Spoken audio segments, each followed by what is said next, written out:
اسی اثنا میں ایک زبردست دھکیل نے صحن کے دروازے کی زنجیر کو قفل سمیت توڑا اور 2 آدمی گھر میں داخل ہوئے۔ برچھے کی انی تحسین کی دادی کی گردن میں بائیں جانب سے داخل ہوئی۔ ہنسلی کی ہڈی پر توازن کرتے ہوئے انی نے نرخرے کو پھاڑا اور دائیں جانب سے باہر نکلی، یوں کہ دائیں بنے گوشت سے بالا اکھڑا، جسے انی نے اپنے پھل پر پرو لیا۔ عورت کے مرنے سے پہلے اس کی چیخ مر گئی۔ چیخ کے اسقاط کا اتنا رد عمل ضرور ہوا کہ خون کا فشار ایک فوارے کی صورت میں برچھے والے کے منہ پر تھوکا گیا۔ دادا کے منہ سے چیخ نکلی۔ چیخ کی آواز نسوانی تھی۔ قتل کا دورانیہ اگرچہ ایک لمحے پر محیط تھا، مگر وہ 1 صدی کا دورانیہ لیے دادا کے تحت الشعور میں اتر گیا۔ برچھے والوں نے انہیں اور ان کے کمسن بیٹے کو قتل نہ کیا، شاید وہ مرد کے گلے سے نسوانی چیخ سن کر گھبرا گئے تھے۔ تحسین کے دادا کو سرخ رنگ کے خواب آتے تھے، سرخ رنگوں کے ہزارہا خواب۔ انہیں کبھی نیند آتی تو وہ خواب میں لہلہاتی فصلیں دیکھتے، مگر دیکھتے ہی دیکھتے ان پر سرخ رنگ کی بارش ہونے لگتی۔ کبھی وہ بھاپ کے سیاہ انجن کے پیچھے دوڑتے ہوئے ریل گاڑی کے ڈبے دیکھتے، اور پھر ریل کی پٹری کے دونوں طرف سرخ رنگ کے فوارے چھوٹنے لگتے۔ سرخ رنگ کی کئی پٹریاں بن جاتی اور گاڑی ہچکولے کھانے لگتی۔ انجن گرم ہو کر سرخ ہو جاتا، پھر پھٹ کر ڈبوں کی چھتوں پر گر جاتا۔ امرتسر میں ان کی بہت جائیداد تھی، جس کے بدلے انہیں لاہور میں شہری جائیداد کے علاوہ شہر کے نواح میں 20 مربع زمین الاٹ ہوئی، مگر نیند اچاٹ تھی۔ ایک بار وہ گھومتے گھماتے ٹیکسلا پہنچے۔ جو ہی انہوں نے موہڑا مرادوں کے کھنڈرات میں قدم رکھا تو کیا دیکھتے ہیں کہ ایک طرف سر بریدہ اسٹوپا تو دوسری طرف نیند کھڑی ہے۔ چادر بچھا کر وہیں سو گئے۔ جب اٹھے تو تر و تازہ نقاہت جسم میں دوڑ رہی تھی۔ کھنڈرات کے گارڈ نے بتایا کہ وہ 24 گھنٹے سوتے رہے ہیں۔ تحسین کے دادا نے لاہور کی کچھ زمین فروخت کی۔ انہوں نے کھنڈرات کے قریب بہت بڑی حویلی بنوائی اور اس میں رہنے لگے۔ اب انہیں نیند آتی تھی۔ گہری نیند کا لمس گداز ہوتا تھا۔ جب نیند اتھلی ہوتی تو خواب آتے۔ خوابوں کا رنگ سبز ہوا کرتا تھا۔ انہوں نے تحسین کے والد کو اعلیٰ تعلیم دلوائی۔ ٹیکسلا کی خوابیدہ آب و ہوا کا تحسین کے والد پر یہ اثر ہوا کہ وہ بلند پایا مجسمہ ساز بن گئے۔ باپ کا فن سنگ تراشی جب تحسین کی پوروں تک پہنچا تو اس میں انتہا درجے کا نکھار پیدا ہوا۔ ایک بار تحسین نے اپنے ہاتھ سے تراشا ہوا مہاتما بدھ کے سر کا نقش کیمسٹری کے پروفیسر کو پیش کیا۔ پروفیسر نے قدیم پتھر کی چھوٹی سی ٹکیا پر مہاتما بدھ کا ابھرا ہوا سر دیکھا تو دیوانہ وار کہا، نروانی خال و خط بنانے کے لیے ضروری ہے کہ فن سنگ تراشی کئی سال برگد کی چھاؤں تلے بیٹھے۔ جس نے بھی یہ نقش بنایا ہے وہ عظیم مجسمہ ساز ہے۔ اس قدیم اور عظیم تحفے کو قبول کرتے ہوئے مجھے اپنی غربت پر شرمساری ہے کہ بدلے میں دینے کے لیے میرے پاس کچھ بھی نہیں۔ مگر جب تحسین نے اسے بتایا کہ یہ نقش قدیم نہیں بلکہ خود اس نے بنایا ہے تو پروفیسر نے ناقابل یقین نظروں سے تحسین کے کم عمر سراپے کو غور سے دیکھا اور پھر پتھر کے اس نقش کو جو نروانی خال و خط کا شہکار تھا۔ برٹل کا تعلق سویڈن کے شہر مالمو سے تھا۔ اس کے والد سفارتکار ہونے کے علاوہ بے حد متمول خاندان سے تعلق رکھتے تھے۔ دنیا کے کئی ملکوں میں ان کی جائیدادیں تھیں۔ برٹل کو پاکستان بہت پسند تھا۔ جب بھی چھٹیاں ہوتیں تو برٹل اور تحسین سیر پر نکل جاتے، کبھی گلگت تو کبھی اسکردو، کبھی زیارت تو کبھی صحرائے چولستان، کبھی ہڑپا تو کبھی موہن جوداڑو، اور ٹیکسلا تو برٹل کا دوسرا گھر تھا۔ اکثر جمعے کے دن اسکول بند ہونے کے بعد وہ تحسین کی کار میں بیٹھ کر ٹیکسلا آ جاتا۔ دونوں ہفتے اور اتوار کا دن مل کر گزارتے اور سوموار کو وہیں سے اسکول آ جاتے۔ برٹل کے والد 4 سال تک پاکستان میں سفیر رہے، یہیں ریٹائر ہوئے اور واپس سویڈن چلے گئے۔ اول برٹل اور تحسین کا رابطہ خطوں اور فون کے ذریعے برقرار رہا۔ پھر انٹرنیٹ کا دور آیا اور تواتر سے ای میل کا تبادلہ ہونے لگا۔ 2-3 سال کے بعد کبھی برٹل ٹیکسلا آتا اور کبھی تحسین مالمو جاتا۔ جوں جوں وقت گزرتا رہا اسی تناسب سے برٹل کی صلاحیتوں میں اضافہ ہوتا رہا، اور پھر وہ وقت آیا جب ساری دنیا نے اس کی بے پناہ قابلیت کا اعتراف کیا۔ اسے علم و آگہی کا سمندر، عظیم فلاسفر، عظیم سائنسداں، عصر حاضر کا نمائندہ اور مجسم انسائکلوپیڈیا کے خطابات دیے گئے۔ برٹل کی شخصیت کو کسی مخصوص علم کی حد بندی میں مقید نہیں کیا جا سکتا تھا۔ حیاتیات اور طب کے لوگ اسے اپنے شعبوں کا حرف آخر سمجھتے تھے، جبکہ طبیعیات و کیمیا کے ماہرین اسے اپنے میدان کا شہسوار۔ نفسیات دان اپنی تحقیق زیادہ معتبر کرنے کے لیے اس سے رجوع کرتے تھے۔ برٹل علم کو مختلف شاخوں میں بانٹنے کا قائل نہیں تھا، بلکہ تمام علوم کو ایک ہی علم سمجھتا تھا۔ اقوام متحدہ کے چارٹر میں درج تھا کہ برٹل اینڈرسن ہر ملک کا شہری ہے، اس پر ویزے کی کوئی پابندی نہیں، وہ جب چاہے اور جہاں چاہے جا سکتا ہے، خواہ اس کے لیے وہ اپنا ذاتی طیارہ استعمال کرے یا کسی بھی فضائی کمپنی کا۔ یہ درج تھا کہ برٹل کے سفر کے تقاضوں کو مد نظر رکھتے ہوئے تمام دنیا کی فضائی کمپنیاں اپنا شیڈول فوری طور پر تبدیل کریں گی۔ اس کے تمام اخراجات کی ذمہ داری اقوام متحدہ برداشت کرے گی۔ دنیا کے تمام ممالک اسے سرکاری مہمان سمجھیں گے اور اس کے اخراجات اقوام متحدہ کو بھیجیں گے۔ اس کی سیکیورٹی کی تمام ذمہ داری اس ملک پر ہوگی جہاں برٹل قیام کرے گا۔ سیکیورٹی کا کم از کم معیار امریکہ کے صدر کے برابر ہوگا۔ برٹل اکثر اپنے ذاتی خودکار طیارے پر سفر کرتا تھا، جس کا ڈیزائن اس نے خود بنایا تھا۔ یہ طیارہ فوکر جہاز سے کچھ چھوٹا اور مخروطی شکل کا تھا۔ پیٹرول کے علاوہ شمسی اور ایٹمی توانائی سے چلتا تھا۔ اس کی آواز بہت کم تھی، بس ایک گونج تھی جو کھڑے ہوئے جہاز کے قریب سنائی دیتی تھی۔ یہ طیارہ رن وے کے علاوہ کسی بھی مناسب مقام پر عموداً اترنے کی صلاحیت رکھتا تھا۔ برٹل جب بھی ٹیکسلا آتا تو جہاز تحسین کی حویلی کے صحن میں اتارتا۔ اس بار جب جہاز کا دروازہ کھلا تو تحسین نے دیکھا کہ برٹل کے ساتھ نہایت حسین لڑکی ہے، دلکشی اور رعنائی کا پیکر، اتنی حسین کہ مجسمہ ساز کی آنکھیں چند ثانیے کے لیے پتھرا گئیں، یہاں تک کہ اس نے جھپکتے ہوئے پپوٹوں کی دستک سے انہیں دوبارہ زندہ کیا۔ تحسین تیوروں کا بیوپاری اور خالوخط کا سوداگر تھا۔ وہ چہروں سے تیور اور جسموں سے نقوش خریدتا اور پتھروں کے ہاتھ بیچتا تو مجسمے بنتے تھے۔ برٹل جہاز کی مختصر سیڑھیاں اترتے ہوئے تحسین کی تحسین آمیز نگاہوں پر مسکراتا تھا۔ برٹل اور لڑکی چلتے ہوئے اس شیشم کے گھنے درخت کے نیچے آئے جس کے نیچے تحسین اور پیچھے موسم بہار کی سہپہر کا سورج تھا۔ برٹل نے تحسین سے ہاتھ ملایا اور اس کا ماتھا چوما۔ لڑکی نے ہاتھ بڑھایا تو ہتھیلی زمین کی طرف تھی، یوں کہ ہاتھ تھام کر چوما جا سکتا تھا۔ جب تحسین نے ہاتھ چوما تو ہتھیلی سے وہی مہک جاگی جو برٹل کے چہرے کے گرد منڈلا رہی تھی۔ تم دونوں کی خوشبو ایک ہے، تحسین نے کہا۔ تینوں اس شدت سے کھلکھلا کر ہنسے کہ درخت پر بیٹھی ہوئی پرندوں کی ڈار پھڑپھڑا کر اڑی۔ درخت سے پرندے اور ملبوس سے سایہ اڑا تو دھوپ شیشم میں چھید کرتی ہوئی دھبا دھبا ان تینوں کے جسموں پر ہلنے لگی۔ دھوپ لڑکی کے کپڑوں پر ہلی تو کھلا کہ اس نے گہرے نیلے رنگ کی شرٹ پہن رکھی ہے جسے تحسین سیاہ سمجھ رہا تھا۔ ڈرائنگ روم کی طرف سے چلتے ہوئے برٹل نے بتایا کہ لڑکی کا نام ایوالو برانڈ ہے، اس کا تعلق اسٹاک ہوم سے ہے، اسے مس یونیورس کے لیے چنا گیا تھا، مگر میں نے یہ اعزاز لینے سے انکار کیا اور کہا کہ اصل مس یونیورس وہ ہے جسے برٹل کا ساتھ ملے۔ ایوا نے بات مکمل کرتے ہوئے برٹل کے گلے میں باہیں حمائل کیں اور ہونٹوں کو چوما۔ وارفتگی میں برٹل کی گردن سے لٹک گئی اور پاؤں پیچھے کی طرف اٹھائے۔ پنڈلیوں پر لٹکی ہوئی سفید اسکرٹ گھٹنوں تک آ گئی اور پنجاب کی باد بہاری میں اس کے بدن کی خوشبو نے آمیزش پیدا کی۔ تحسین حویلی میں اکیلا رہتا تھا۔ اس کے والد زیادہ تر لاہور میں اپنی جائیداد کی دیکھ بھال کرتے تھے۔ چائے پیتے ہوئے تحسین نے دیکھا کہ ایوا کی پیشانی پر چاندنی دمکتی ہے اور چھاؤں کے باوجود نیلی آنکھوں میں دھوپ چمکتی ہے۔ شانوں تک لٹکے ہوئے نیم لہریا بال رخساروں کی شفق کو کبھی چھپاتے اور کبھی اجاگر کرتے ہیں۔ مسکراہٹ کنج لب سے سفر کرتی ہے تو رخساروں میں چمک دے کر پھیل جاتی ہے۔ میں آج کل ایک مجسمے میں مسکراہٹ تراش رہا تھا، آپ نے یہاں آ کر میرا کام آسان کر دیا ہے، تحسین نے ایوا سے کہا تو اس نے تحسین کا شکریہ ادا کیا۔ تحسین قدیم مجسموں کے نقش ثانی بنانے کے لیے مشہور تھا۔ اس نے ٹیکسلا کے کھدائی سے نکلے ہوئے کئی مشہور مجسموں کے ریپلیکا بنائے تھے۔ اس کے بنائے ہوئے ریپلیکا پر اصل کا گمان ہوتا تھا۔ وہ گزشتہ کئی سال سے فاسٹنگ بدھا کا نقش ثانی بنانے میں مصروف تھا جو اس نے گزشتہ دنوں مکمل کیا تھا۔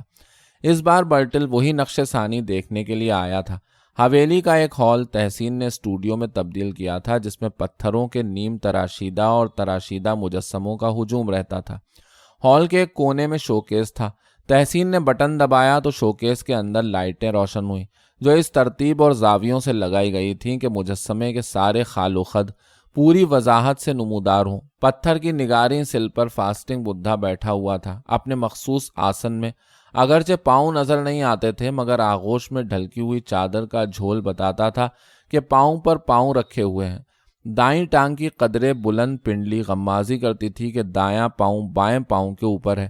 اس بات کی گواہی چادر کا وہ پلو دیتا تھا جو دائیں ٹخنے کے قریب ابھرا ہوا تھا۔ دائیں ہتھیلی بائیں کے اوپر تھی مگر یہ وریدیں ذرا دھندلا کر تراشی گئی تھیں تاکہ جلد کے نیچے نظر آئیں۔ چادر کا پلو دائیں کوہنی سے ذرا اوپر اور بائیں کوہنی سے کچھ نیچے بازوؤں سے لپٹ کر آغوش میں ڈھلکا ہوا تھا۔ بائیں کوہنی سے لپٹا ہوا چادر کا پلو پہلی نظر میں کپڑے کی بجائے بازو کے گوشت اور پوست کا حصہ معلوم ہوتا تھا اور دیکھنے والوں کو بتاتا تھا کہ سدھارتھ کے ساتھ اس کا ملبوس بھی تپسیا میں شریک ہے اور مستقبل کے نروان کا حصہ بننے والا ہے۔ کوہنیوں کے اوپر بازوؤں کا گوشت گھل چکا تھا اور ہڈیاں نمایاں تھیں۔ سینے کے پٹھوں کی باریکی پسلیوں کے پنجر اور کندھے کے جوڑوں کو نیم وضاحت سے یوں دکھاتی تھی جیسے مہین چلمن والے گھر میں رات کو چراغ جلایا جائے۔ راہگیر ان سایوں کو دیکھتے ہیں جو گھر میں رہتے ہیں۔ گردن کے پٹھے نسبتاً مضبوط تھے جو کھوپڑی کی اساس کو کاندھوں اور سینے سے جوڑتے تھے، یوں کہ گردن ایستادہ تھی اور کاسہ سر عموداً ٹھہرا ہوا تھا۔ چہرہ زاویے پر تھا، یوں کہ خالی کاسہ چشم کی کھوکھلاہٹ کا رخ بائیں جانب تھا، اس طرح کہ سدھارتھ کی غائب آنکھیں اس زمین کو دیکھتی تھیں جو بائیں کندھے کے سامنے تھی۔ چہرے پر گندھی ہوئی گھنیری داڑھی تھی جس کی فراوانی رخساروں پر کم تھی مگر ٹھوڑی پر کثرت کرتی تھی۔ لمبے بالوں کا جوڑا گھما کر گنبد سر پر رکھا گیا تھا۔ مجسمہ تراشتے وقت اناٹمی اور کشش ثقل کے اصولوں کو مد نظر رکھا گیا تھا۔ فاقہ زدہ بدھا کی ہڈیوں کے ابھار اور پٹھوں کے زیر و بم علم الاجسام کی ہر تعریف پر پورا اترتے تھے۔ جسم کے بالائی حصے کا پنجر زیادہ واضح تھا جبکہ کوہنیوں سے بازوؤں اور ٹانگوں پر گوشت کی نسبتاً فراوانی تھی۔ پسلیاں پوری 12 بنائی گئی تھیں۔ برٹل نے پینٹ کی جیب میں ہاتھ ڈالا اور بولا، سگریٹ مجسموں کے لیے مضر صحت تو نہیں؟ نہیں، تحسین نے ہنستے ہوئے کہا۔ برٹل نے سگریٹ کا دھواں تعریفی الفاظ میں لپیٹ کر چھوڑا، زندہ ہیں تمہارے ہاتھ کے پتھر میں جان ڈالتے ہیں۔ کیمسٹری کا پروفیسر ٹھیک کہتا تھا کہ نروانی خال و خط بنانے کے لیے ضروری ہے کہ فن سنگ تراشی کئی سال برگد کی چھاؤں تلے بیٹھے اور تم بیٹھے ہو۔ تحسین نے شوکیس کا دروازہ کھولا تو ایوا نے مجسمے کے بازو پر اپنی مخروطی انگلیاں پھیریں، وہ بازو جس کے اوپر وریدوں کی دھندلی شاخیں تھیں۔ یہ پتھر کا نظام گردش ہے، برٹل نے ایوا کی طرف دیکھتے ہوئے کہا تو ایوا کی مسکراتی ہوئی آنکھوں کی دھوپ تیز ہو گئی۔ برٹل نے تحسین کی آنکھوں کو غور سے دیکھا، آنکھیں پھیلائیں، ماتھے پر بل ڈالے، سر کو خفیف جھٹکوں سے ہلایا۔ یہ تحسین کے لیے خاموش تعریف تھی جسے تحسین نے مسکراہٹ کے ساتھ قبول کرتے ہوئے برٹل کے کاندھے پر اپنی ہتھیلی رکھی۔ مثالی شاہکار ہے، ایوا نے کہا تو تحسین نے شکریہ ادا کیا۔ اگلی صبح تحسین ناشتے پر دونوں کا انتظار کر رہا تھا۔ آخرکار اٹھا اور ان کے دروازے پر دستک دی۔ آ جاؤ، اندر سے دونوں نے بیک آواز کہا۔ تحسین بیڈ روم میں داخل ہوا تو برٹل ہاتھوں کی پوروں سے بستر کی سلوٹیں برابر کر رہا تھا۔ ناشتہ کر لو، بیڈ روم ٹھیک ہو جائے گا، تحسین نے کہا۔ یہ روز صبح اپنے بستر کی شکنیں چنتا ہے، اس کی عادت ہے، ایوا نے کہا۔ دراصل میں فیثاغورس کے اقوال زرعی پر عمل کرتا ہوں۔ فیثاغورس نے فرمایا کہ جب بھی تم سو کر اٹھو تو بستر کی چادر سے اپنے جسم کے نقوش مٹا دو، جب بھی پکا کر برتن آگ کے اوپر سے ہٹاؤ تو راکھ پر اس کا نقش برابر کر دو، گری ہوئی چیز مت اٹھاؤ، روٹی کو مت توڑو، سفید کوے کو مت چھوؤ، صلیب پر مت کھڑے ہو، شاہراہوں پر مت چلو، دہکتی ہوئی آگ کو لوہے کی سلاخ سے مت ہلاؤ، کھانے میں دل مت کھاؤ۔ میں صرف پہلی ہدایت پر عمل کرتا ہوں۔ اگر میں اپنا بستر برابر نہ کروں تو محسوس ہوتا ہے جیسے میرا کچھ حصہ بستر میں رہ گیا ہے۔ برٹل نے مسکراتے ہوئے کہا، بستر برابر کرنے کے بعد ہاتھ اپنے جسم پر پھیر لیا کرو تاکہ تمہارا جسم دوبارہ مکمل ہو جائے۔ تحسین نے مشورہ دیا تو ایوا بے اختیار ہنسنے لگی۔ برٹل ناشتہ کرنے کے لیے جلدی سے باہر نکلا۔ ناشتے کے بعد تینوں موہڑا مرادوں کے کھنڈرات کی سیر کر رہے تھے۔ سر بریدہ اسٹوپا کے سامنے برٹل رکا اور بولا، یہاں کتنا سکون ہے۔ اس بات پر تحسین کو اپنے دادا یاد آئے، جن کے بارے میں تحسین کے والد نے بتایا تھا کہ عین اس جگہ انہوں نے نیند دریافت کی تھی اور سالوں کی بے خوابی کو نیند سے بجھایا تھا۔ کھنڈروں میں گھومتے ہوئے برٹل نے بتایا کہ 21ویں صدی کی پہلی نیو ایئر نائٹ K2 پہاڑ پر منانے کا پروگرام ہے، جس میں تحسین کی شرکت ضروری ہے۔ یعنی پرسوں ہم تینوں نئی صدی کا استقبال کرنے K2 پر جا رہے ہیں؟ تحسین نے خوشی سے پوچھا۔ ہاں، دونوں نے بیک زبان کہا۔ 31 دسمبر کی سپہر کو نیو ایئر نائٹ کی تیاری کی گئی۔ ایک میز، 3 فولڈنگ کرسیاں، کھانے پینے کا سامان اور چند دیگر ضروریات کی چیزیں جہاز میں رکھی گئیں۔ رات کے 8 بجے جہاز اسٹارٹ ہوا۔ جب تحسین جہاز میں داخل ہوا تو اس نے دیکھا کہ 4 آدمیوں کے بیٹھنے کا انتظام تھا، اس طرح کہ 2 لوگ آمنے سامنے بیٹھ سکتے تھے۔ ان سیٹوں سے ذرا آگے سامان رکھنے کی جگہ تھی اور آخر میں واش روم تھا۔ جہاز مکمل طور پر خودکار تھا۔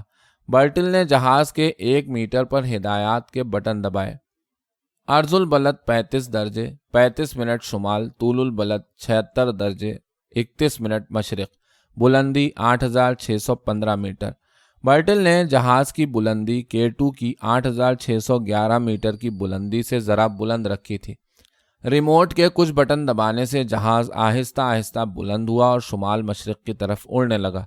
کچھ دیر میں زمین پر روشنیوں کے جزیرے دھبوں میں بدلے اور پھر جہاز کے اندر جلنے والی دھیمی روشنی نے بتایا کہ باہر اماوس کی گھپ رات ہے۔